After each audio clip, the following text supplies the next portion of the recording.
8 millions de morts, 7 millions de déplacés internes. Dans l'indifférence générale, le sang coule au Congo. La République démocratique du Congo est victime de graves violations du droit international humanitaire et des droits de l'homme.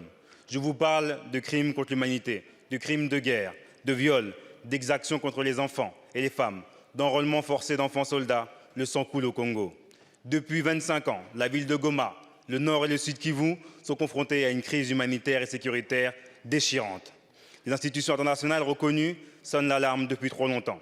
Ainsi, l'UNICEF et le Programme alimentaire mondial préviennent que les surpopulations dans les camps de déplacés entraînent des risques accrus de maladies mortelles. Personne ne peut dire qu'il l'ignorait. Et pourtant, cette guerre est oubliée, alors que le trafic de matières premières à la racine de ce conflit, le cobalt, le lithium, le coltan, circulent librement et atterrissent jusque dans nos portables. Cette guerre est passée sous silence, pourtant nos téléphones sonnent.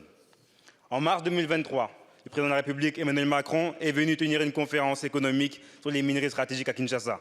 Il a parlé d'argent, il n'a pas parlé du sang des Congolais. Le monde est-il indifférent à la souffrance africaine? Face à l'aveuglement volontaire des responsables politiques et économiques, je veux affirmer que pour nous, la vie des Congolais compte. Il y a urgence.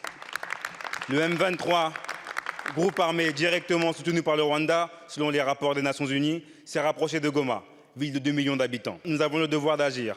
Il a fallu attendre un communiqué du 20 février dernier pour que le Quai d'Orsay déclare que la France est très préoccupée par la situation et appelle le Rwanda à cesser tout soutien au M23 et à se retirer du territoire congolais.